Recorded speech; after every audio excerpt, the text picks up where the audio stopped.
33-year-old Josh McKay was also known across London as JMK and was said to be part of Beaumont/LGR gang.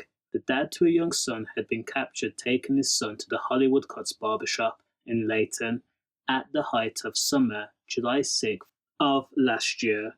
His last words uttered in shock, complete, were "I can't believe they got me," after Josh was bladed in the neck while still in the barber chair. Now Josh had made the egregious blunder of assuming that he was safe in London and no rival would contend with trying to K him in one, such a public space like a barbershop, and two, when he was with his son, his young son, and also witnesses, those being customers and barbers.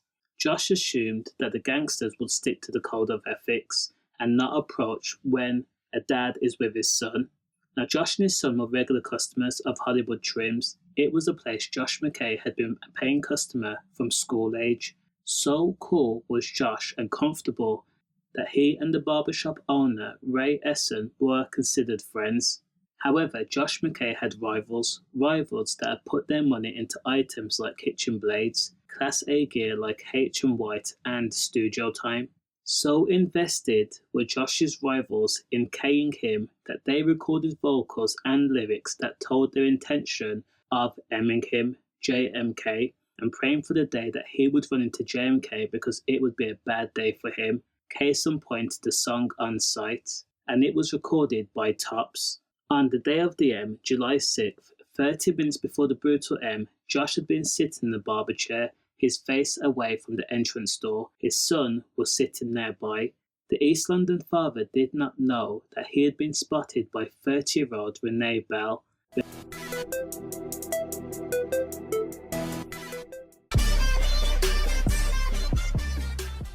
Renee Bell, who was also a gangster living in Edmonton, whom also gained a reputation as being a rapper and having songs appear on recognised platforms like GRM, Press Pay and Mixtape Madness, had made so many references to JMK and his hatred towards him.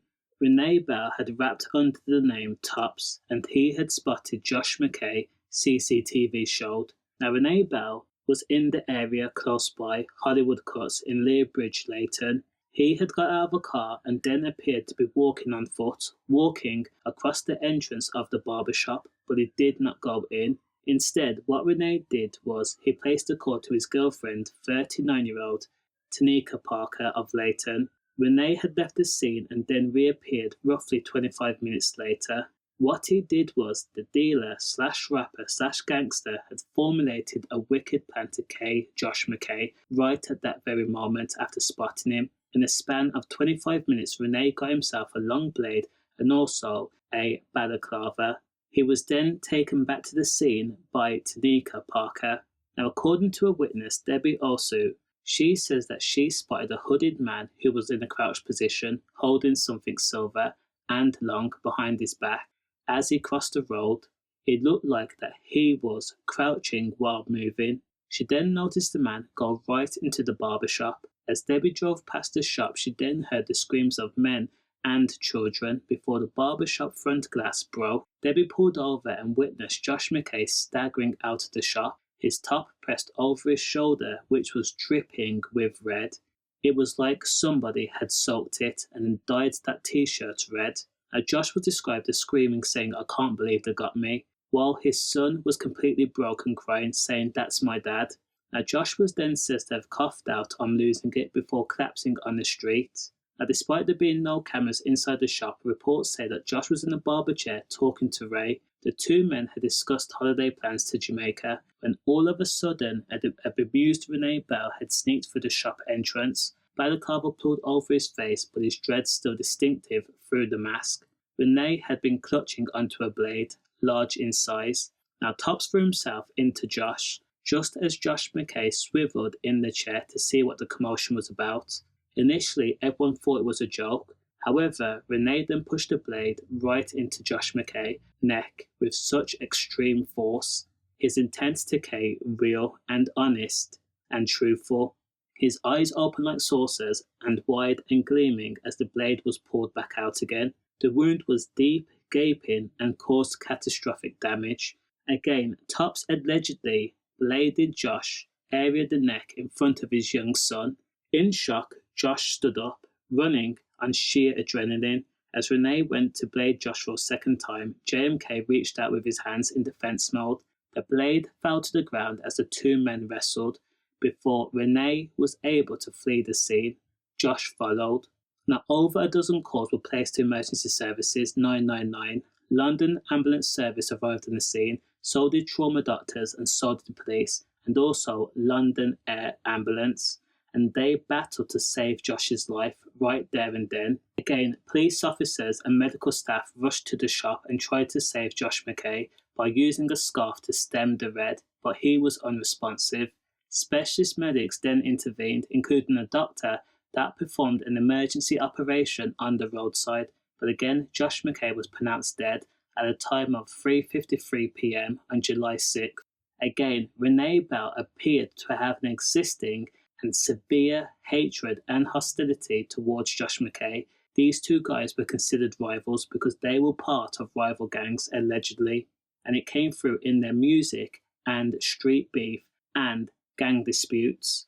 With JMK dead, this became a police investigation, and police looked through CCTV and noticed that Tanika Parker had taken Renee Bell to the scene of the crime on Lea Bridge Road moments before the blading had taken place in a Sanyong Turismo.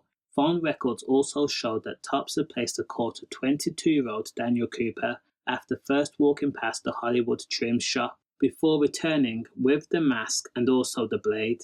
CCTV also showed that Tanika Parker drove to Daniel Cooper's home and then picked up the two items that would then end up being used by Tops to kill his rival. As part of the investigation, Tanika Parker was also arrested, and she was charged with perverting the course of justice because she had taken Tops back to the scene of the crime so he could commit an M. She also, in the aftermath, had washed her car and helped hide Tops. The 39-year-old teaching assistant should have known better. However, she tried to disregard the relationship and say that they were close friends. But they weren't. They were in a relationship. When Tanika Parker was arrested the next day on July 7th, while Renee Bell was arrested the next day, both people made no comments in police interview. Instead, Tanika Parker gave a written statement in which they says that she was in a relationship with Renee but denied knowing that he was going to carry out the blading.